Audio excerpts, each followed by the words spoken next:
Hello everybody, मैं doctor Taufiq Hussain, associate professor in higher education. पिछले व्याख्यान में हमने राजस्थान के एकीकरण के विषय में चर्चा की थी और हम राजस्थान के एकीकरण के 7 चरणों की चर्चा की थी। आज हम राजस्थान के एकीकरण से संबंधित जो प्रश्न है वो विभिन्न एग्ज़ाम्स में जो प्रश्न पूछे गए हैं उसकी चर्चा करेंगे। उन प्रश्नों का हल करने के पश्चात हमें इस टॉपिक को समझने में और सहायता मिलेगी और इसके साथ ही हमें ये भी जानकारी मिलेगी कि कॉम्पिटिटिव एग्ज़ाम में किस प्रकार के प्रश्न फ्रेम किए जाते हैं और इस टॉपिक का अध्ययन करते वक्त हमें किन किन बातों का विशेष ध्यान रखना चाहिए। तो हम विभिन्न पिछले वर्षों के अंदर है राजस्थान की विभिन्न प्रतियोगी परीक्षाओं में आने वाले सामान्य विज्ञान और विषय से संबंधित जो क्वेश्चंस हैं जो आए हैं उनकी हम चर्चा करेंगे। तो पहला प्रश्न है, राजस्थान के एकीकरण की प्रक्रिया के दौरान राज्य की राजधानी के मुद्दे को सुलझाने हेतु किसकी अध्यक्षता में एक समिति का गठन किया गया था। तो देखिएगा, जैसे मैंने राजस्थान के एकीकरण के विषय में हमने चर्चा की थी कि राजधानी के जो मुद्दे हैं उसको सुलझाने के लिए, क्योंकि राजस्थान आधुनिक राजस्थान का जब निर्माण हो गया उसके पश्चात उसकी राजधानी क्या रखी जाए, उसके लिए 4 दावेदार थे, जयपुर, जोधपुर, अजमेर और उदयपुर, है ना। तो इन 4 दावेदार ही चाहते थे कि राजधानी है वो उनको बनाई जाए। इस समस्या को समाधान करने के लिए एक BR पटेल की अध्यक्षता के अंदर है एक समिति है उसका गठन किया गया था। BR पटेल की अध्यक्षता के अंदर, जिसके जो कि एक प्रकार से मुख्य सचिव पटियाला थे और इसके अलावा 2 सदस्य थे, कर्नल TC पुरी और श्री SP सिन्हा इसके सदस्य थे। तो 3 सदस्य एक समिति बिठाई गई। ये कॉलेज व्याख्याता में आया हुआ है। तो इसमें नगेंद्र सिंह, BP मेनन, के मुंशी, BR पटेल। तो इसका आंसर होगा BR पटेल, क्योंकि BR पटेल की अध्यक्षता के अंदर है 3 सदस्यीय एक समिति गठित की गई जिसके अंतर्गत जिसने निर्णय दिया कि जयपुर को वो राजधानी बनाई जाए। तो इसमें आंसर आएगा BR पटेल। रियासतों से संबंधित समस्याओं के समाधान के लिए रियासती विभाग की स्थापना कब की गई। ये राजस्थान के एकीकरण के शुरू में हमने चर्चा की थी कि राजस्थान के एकीकरण की समस्या को सुलझाने के लिए है वो प्रारंभ में ही है वो एक रियासती विभाग का गठन किया गया था और इस जो रियासती विभाग का जो गठन है वो 5 जुलाई 1947 को किया गया था। और इस रियासती विभाग का जो अध्यक्ष है वो सरदार वल्लभ भाई पटेल को बनाया गया था और इसके रियासती विभाग के सचिव है वो BP मेनन को बनाया गया था। तो रियासती विभाग की समस्याओं के समाधान हेतु रियासती विभाग की स्थापना कब की थी? 5 जुलाई 1947 को की गई थी। और इसमें यह प्रश्न पूछा जा सकता है कि इसका अध्यक्ष कौन था? सरदार वल्लभ भाई पटेल। इसके सचिव कौन थे रियासती विभाग के? BP मेनन। तो पहला ही उत्तर आएगा 5 जुलाई 1947। राजस्थान की एकीकरण प्रक्रिया के समय मत्स्य संघ की वार्षिक आय कितनी थी? अब देखिएगा, मत्स्य संघ की जो वार्षिक आय है उसके बारे में हमने एक करोड़ 83 लाख की चर्चा की थी। तो एक करोड़ 83 लाख की हम करेंगे, 1 करोड़ 84 लाख है वो इसकी लगभग थी। तो हम इसके अंदर देंगे 184 लाख है वो आएगा इसमें, 183 लाख या 84 लाख जो कह सकते हैं। तो इसका पहला उत्तर आएगा 1.84 लाख या 184 लाख वो आएगा। नेक्स्ट इसमें है कि राजस्थान के एकीकरण में भरतपुर, धौलपुर रियासतों पर जनता की राय जानने के लिए कमेटी का गठन किया गया। उस कमेटी के उस समय कौन से सम्मिलित नहीं थे? तो देखिएगा, राजस्थान का एकीकरण हुआ था उसमें राजस्थान में मत्स्य संघ का निर्माण किया गया था जिसमें अलवर, भरतपुर, धौलपुर, करौली थी। लेकिन जो इनको एक मत्स्य संघ के निर्माण के समय इनको कह दिया गया था कि आप जब भी राजस्थान का निर्माण होगा उसमें सम्मिलित कर लेंगे। लेकिन इसमें क्या था कि बाद में जो भरतपुर और धौलपुर है उसकी वो एक प्रकार से क्या कि उनके मंतव्य स्पष्ट नहीं थे और वो UP के अंदर मिलने के लिए इंटरेस्टेड थे। तो ऐसी स्थिति के अंदर ये जो शंकर राव देव की अध्यक्षता के अंदर है वो एक समिति गठित की गई थी जिसके सदस्य RK सिंगल और प्रभुदयाल हिम्मत सिंह थे, उसके सदस्य थे। तो शंकर देव राय की अध्यक्षता के अंदर एक समिति गठित की गई थी। तो इसमें कौन सा आएगा प्रक्रिया किया गया? तो उस कमेटी में कौन सा सम्मिलित नहीं था? तो 3 सदस्य थे इसमें, एक तो शंकर देव राय अध्यक्ष थे, RK सिंगल सदस्य थे और प्रभुदयाल वो सदस्य थे। तो शंकर देव राय, RK सिद्धवा और प्रभुदयाल थे, SM जैन नहीं थे। तो चौथा आएगा असम जैन नहीं थे, ये नहीं थे। मत्स्य संघ के अंतर्गत निम्न में से कौन सी देशी राज्य सम्मिलित नहीं थे? तो आपको मत्स्य संघ के अंदर अलवर, भरतपुर, धौलपुर, करौली था। तो अलवर, भरतपुर, धौलपुर, करौली कौन से सम्मिलित थे? तो पहला ही आएगा अलवर, भरतपुर, धौलपुर, करौली। शंकरदेवराय समिति का गठन धौलपुर और भरतपुर राज्यों की जनता को इस बात के लिए राय जानने के लिए किया गया था कि राजस्थान या उत्तर प्रदेश किस में मिलना चाहते हैं। जैसे अभी थोड़ी देर पहले चर्चा की थी, तो इसके लिए 3 सदस्य थे। तो इसमें कौन सा आएगा? 3 आएगा, क्योंकि इसमें जो जो जो जो जो जो सदस्य थे उसका अध्यक्ष था वो शंकरदेव राय थे, और इसके अलावा R.K. सिंघल और प्रभुदयाल इसके सदस्य थे। 3 सदस्य थे, तो इसमें तीसरा आएगा। 1 नवंबर 1956 से पहले राजस्थान राज्य के प्रमुख माने जाते थे। 1 नवंबर 1956 से पहले राजस्थान राज्य के जो प्रमुख है वो राज प्रमुख माने जाते थे। मैंने आपको बताया कि 3 श्रेणी थी, जिसमें जो प्रथम है, जिसके अंदर एक तरह से गवर्नर है उसकी नियुक्ति की जाती थी, राज्यपाल की नियुक्ति की जाती थी, जो ब्रिटिश भारतीय प्रांत है, और जो देशी रियासत है उनमें एक प्रकार से राज प्रमुख है उनकी नियुक्ति की जाती थी। तो 1 नवंबर 1956 को है वो राज प्रमुख और जो राज प्रमुख और राज्यपाल है उनके भेद को समाप्त कर दिया गया, और राज प्रमुख का पद वो समाप्त कर दिया गया। तो इस तरह से क्या है कि इसमें राज प्रमुख आएगा। नेक्स्ट है राजस्थान दिवस कब मनाया जाता है? अब राजस्थान दिवस तो आप जानते हैं, जैसे मैंने आपको बताया था कि राजस्थान के एकीकरण की जो प्रक्रिया है वो चौथे चरण में पूरी हो जाती है, जब राजस्थान की 4 बड़ी देशी रियासतों का विलय हो जाता है। तो ऐसी स्थिति के अंदर क्या है कि जो 30 मार्च 1949 को जयपुर, जोधपुर और जैसलमेर, बीकानेर रियासतों का एकीकरण हो गया, इसलिए 30 मार्च 1949 है को राजस्थान का एकीकरण पूरा मान लिया गया था चौथे चरण के अंतर्गत। तो इसके अंदर आएगा 30 मार्च। राज प्रमुख के पद को राज्यपाल का पदनाम दिया गया। 1 नवंबर 1956 को है वो राज्यपाल का राज प्रमुख का पद समाप्त कर दिया गया था। इसमें आएगा 1956। राजस्थान के एकीकरण के कितने ठिकानों का विलय हुआ? अब ये जानते हैं कि कुशलगढ़, लावा और निमराना 3 ठिकाने थे, तो 3 ठिकानों का एकीकरण हुआ। तो इसके अंदर आएगा 3। चौथा आएगा वृहत राजस्थान का प्रधानमंत्री कौन था?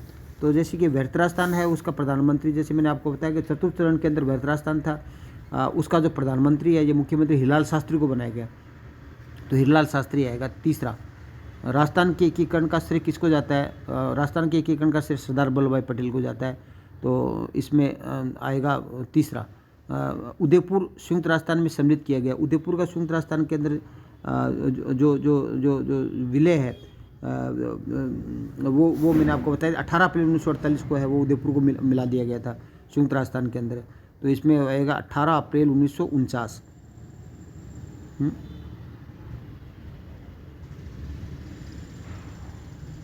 उदयपुर का 18 अप्रैल को उनको मिला लिया था। 18 अप्रैल 1948 आएगा, 49 नहीं आएगा।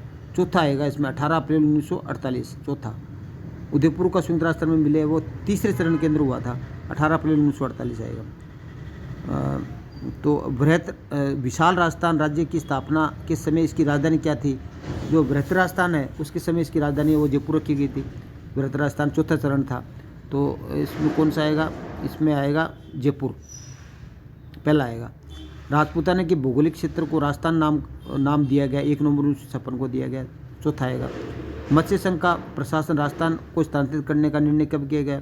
मत्स्य संघ को राजस्थान में मिलने का निर्णय है वो जो शंकरदेव राय कमेटी के द्वारा 15 मई 1949 को किया गया था, तो इसमें 1949 आएगा। तीसरा आएगा मार्च 1948 को उद्घाटित मत्स्य संघ में निम्न में से कौन सा राज्य शामिल नहीं था? तो मत्स्य संघ में तो अलवर, भरतपुर, धौलपुर, करौली है, तो इसमें तीसरा जयपुर नहीं है, तीसरा आएगा इसमें। किस प्रदेश के विशाल राजस्थान में सम्मिलित होने से संयुक्त राजस्थान का नामांकन हुआ?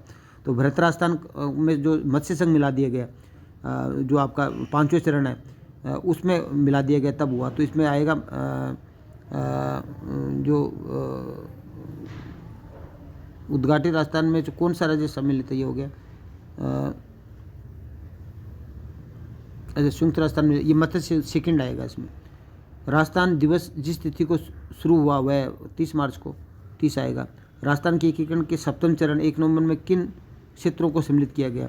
तो इसके अंदर सिरोही और आबू और ये था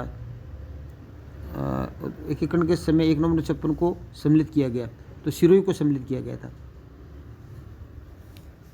तीसरा आएगा 25 मार्च 1948 को गठित संयुक्त राजस्थान का प्रधानमंत्री किसको बनाया गया था? तो संयुक्त राजस्थान का जो प्रधानमंत्री है वो माणिक्यलाल वर्मा को बनाया गया था। 25 मार्च 1948 को जो एक प्रकार से जो संयुक्त राजस्थान बना था, या जिसको हम राजस्थान संघ कहते हैं, उसका प्रधानमंत्री गोकुलाल असावा को बनाया गया था। तो तीसरा आएगा गोकुलाल असावा। 25 मार्च 1948 को गोकुलाल असावा को बनाया गया था। और मत्स्य संघ का राजस्थान में विलय कब किया गया? मत्स्य संघ का राजस्थान में विलय 1956 में किया गया। अजमेर का राजस्थान में विलय कब किया गया?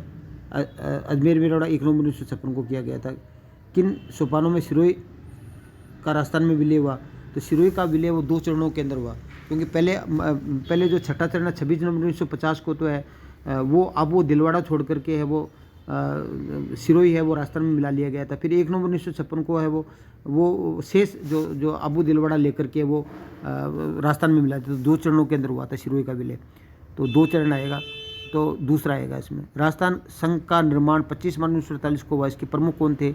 तो 25 मार्च 1948 को राजस्थान संघ का निर्माण, इसका राज प्रमुख है वो कोटा के महाराज भीम सिंह को बनाया गया था। तो इसमें आएगा कोटा के महाराव आएगा। तीसरा आएगा राजस्थान की सभी रियासतों को मिलाकर के राजस्थान यूनियन का गठन 26 जून 1946 को राजपूताना गुजरात और मालवा के नरेशों का सम्मेलन किया गया था। ये कोटा के महाराव मेवाड़ के महाराणा भोपाल सिंह था। मत्स्य संघ के प्रधानमंत्री बनाए गए थे। मत्स्य संघ का प्रधानमंत्री शोभाराम को बनाया गया था। वर्तमान राजस्थान मत्स्य संघ के प्रधानमंत्री वर्तमान राजस्थान निर्माण की प्रक्रिया पूर्ण 1 नवंबर 1956 को आएगा। तो इसमें आएगा 1 नवंबर 1956 पहला आएगा। राजस्थान राज्य के वर्तमान स्वरूप किस तारीख को हुआ है? 1 नवंबर 1956। चौथा आएगा 25 मार्च 1948 को संयुक्त राजस्थान में जिस रियासत का विलय हुआ वह थी।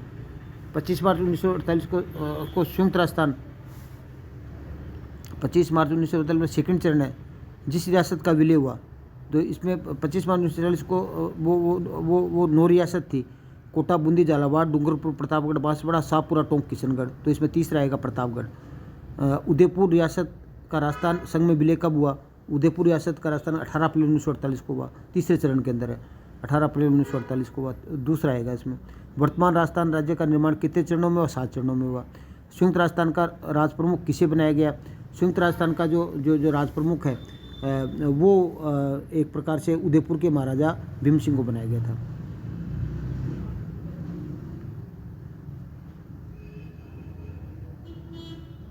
अच्छा, संयुक्त राजस्थान का जो राज प्रमुख है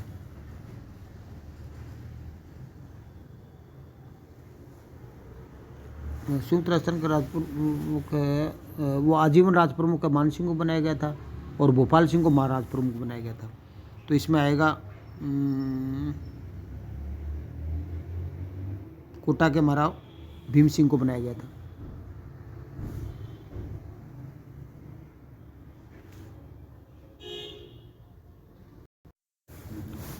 तो इसमें ये गलत है। इसमें संयुक्त राजस्थान का राज प्रमुख किसे बनाया गया था? राज प्रमुख जयपुर के महाराजा को बनाया गया था, मान सिंह को आजीवन राज प्रमुख बनाया गया। तो ये गलत है, क्वेश्चन गलत फ्रेम हुआ है।